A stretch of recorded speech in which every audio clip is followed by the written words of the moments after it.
दोस्तों, मैं विजयपाल शर्मा 11वीं हिंदी की कक्षा में आपका स्वागत करता हूं। पिछली कक्षा में कार्यालय लेखन की जब कक्षा हमने ली थी, उसमें कुछ कार्यालय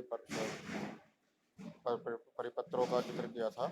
उसी में से एक है प्रेस विज्ञप्ति, अंग्रेजी में इसे कहते हैं प्रेस रिलीज। कहते हैं जब कोई मीटिंग होती है और उसके बाद कोई निर्णय होता है तो उसकी सूचना प्रेस को दी जाती है। तो प्रेस विज्ञप्ति किस प्रकार से लिखी जाती है उसका एक फॉर्मेट आपकी स्क्रीन पर है।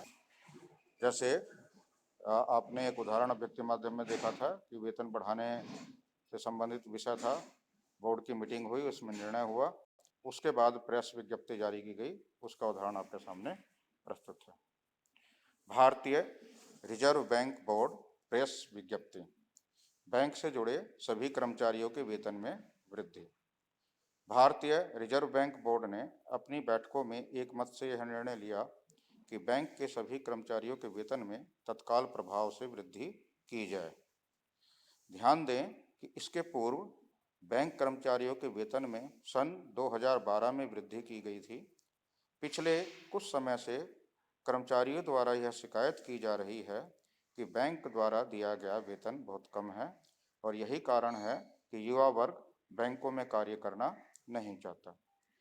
कर्मचारियों की शिकायतों को ध्यान में रखते हुए बोर्ड ने वेतन की दरों में वृद्धि को मंजूरी देते हुए यह विश्वास व्यक्त किया है कि इससे युवा वर्ग प्रोत्साहित होगा और बैंक द्वारा किए जाने वाले सभी कार्यों की गुणवत्ता में भी सुधार होगा।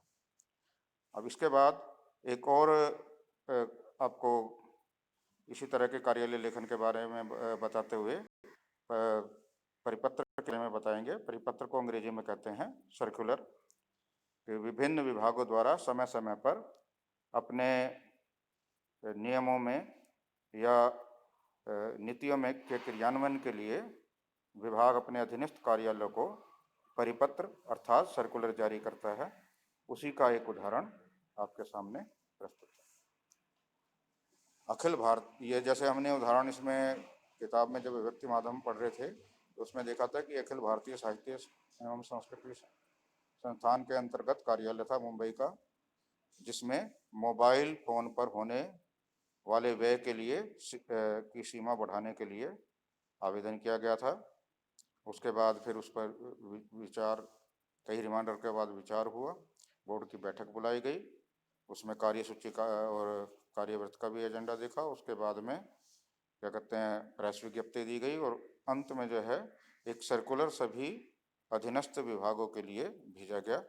उसी का उदाहरण परिपत्र अर्थात सर्कुलर का आपके सामने प्रस्तुत है।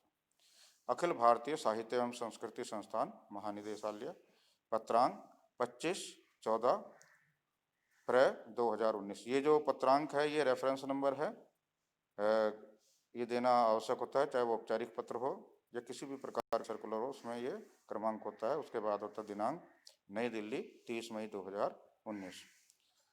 फिर उसमें लिखेंगे परिपत्र, नीचे विषय, मोबाइल फोन पर होने वाले व्यय के लिए निर्धारित सीमा। महानिदेशालय ने उपयुक्त विषय पर दिनांक 23 नवंबर 2018 को एक समसंख्यक परिपत्र जारी किया था। उपयुक्त परिपत्र द्वारा मोबाइल फोन पर होने वाले व्यय की सीमा 2000 रुपये प्रति माह निर्धारित की गई थी। अखिल भारतीय साहित्य एवं संस्कृति बोर्ड द्वारा इस सीमा पर पुनः विचार किया गया।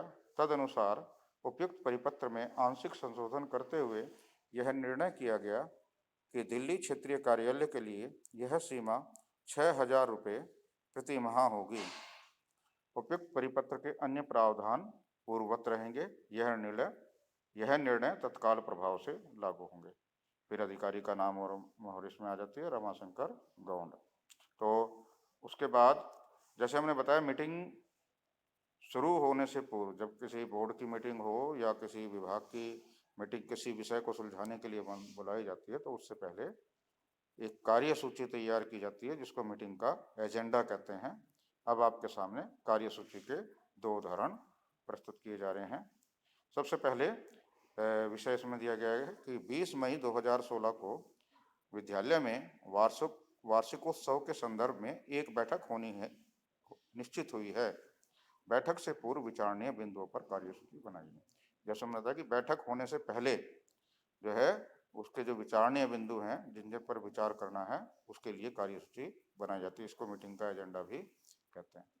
सबसे पहले विद्यालय का नाम आ जाएगा, जैसे राजकीय बाल वरिष्ठ माध्यमिक विद्यालय सांस्कृतिक समिति की बैठक, दिनांक 20 मई 2016। फिर बैठक का समय प्रातः 10 बजे। फिर बैठक का स्थान भी देना आवश्यक होता है, विद्यालय सभागार। अब कार्यसूची लिखकर जो जो उसमें विषय हैं उनको क्रमशः हम देते हैं कार्यसूची। सबसे पहले पिछली यानी बैठक के कार्यवृत्त की संपुष्टि। तो जो पहले बैठक हुई है जो उसमें कार्यवृत्त बना है उसकी संपुष्टि की जाती है, अर्थात उस पर देखा जाता है कि जो हमने कार्यवृत्त बनाया था, जो हमने डिसीजन लिए थे वो कहाँ तक लागू हुए हैं। तो पिछली यानी 5वीं बैठक के कार्यवृत्त की संपुष्टि। दूसरा पॉइंट आ जाएगा पिछली बैठकों में लिए गए निर्णयों के अनुपालन की समीक्षा, यानी जो हमने निर्णय लिए थे मीटिंग में उन निर्णयों को कहाँ तक लागू किया गया है। तीसरा है वार्षिकोत्सव में होने वाले सांस्कृतिक कार्यक्रमों पर चर्चा। चौथा है मुख्य अतिथि विशिष्ट अतिथि निमंत्रण पर चर्चा। पांचवा है विद्यालय प्रबंधन समिति एसएमसी से सुझाव। छठा है वार्षिकोत्सव पर होने वाले व्यय पर चर्चा। सातवां है प्रधानाचार्य की अनुमति से किसी भी अन्य विषय पर चर्चा।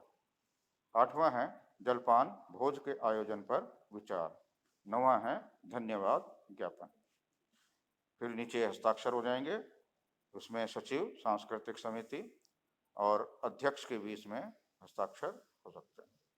अब उसके बाद में कार्यसूची का एक और अन्य उदाहरण हम आपके सामने लेकर यानी एजेंडे का आपके सामने प्रस्तुत कर रहे हैं। जैसे विषय है कि विद्यालय में स्वच्छता की स्थिति पर चर्चा करने के लिए विद्यालय प्रबंध समिति एसएमसी की बैठक होनी है। इस बैठक के लिए कार्यसूची तैयार की है। तो इसमें भी पहले विद्यालय का नाम आ जाएगा, फिर उसके बाद में बैठक की तिथि 15 जुलाई 2019, समय प्रातः 10 बजे। फिर मीटिंग का स्थान इसमें है प्रधानाचार्य कक्ष। फिर कार्यसूची लिखकर उसके पॉइंट जो है उसमें दे देंगे। सबसे पहले समिति के सदस्यों का स्वागत। दूसरा पिछली बैठक के कार्यवृत्त की संपुष्टि। तीसरा विद्यालय में स्वच्छता की स्थिति पर चर्चा। चौथा स्वच्छता समिति का गठन। पांचवा स्वच्छता समिति से मासिक रिपोर्ट लेना। छठा खर्च के लिए धन की व्यवस्था। सातवां जलपान और आठवां धन्यवाद ज्ञापन। इसमें भी हस्ताक्षर के सचिव हो जाएंगे, विद्यालय प्रबंध समिति, विद्यालय का नाम और पता।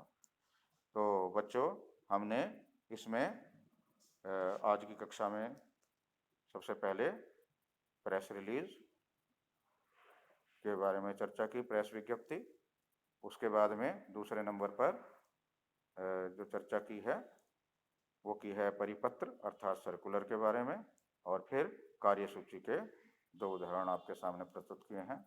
अगली कक्षा में हम कार्यवृत्त के उदाहरण लेकर आपके सामने प्रस्तुत होंगे। आज की कक्षा के लिए धन्यवाद। आपका दिन शुभ हो।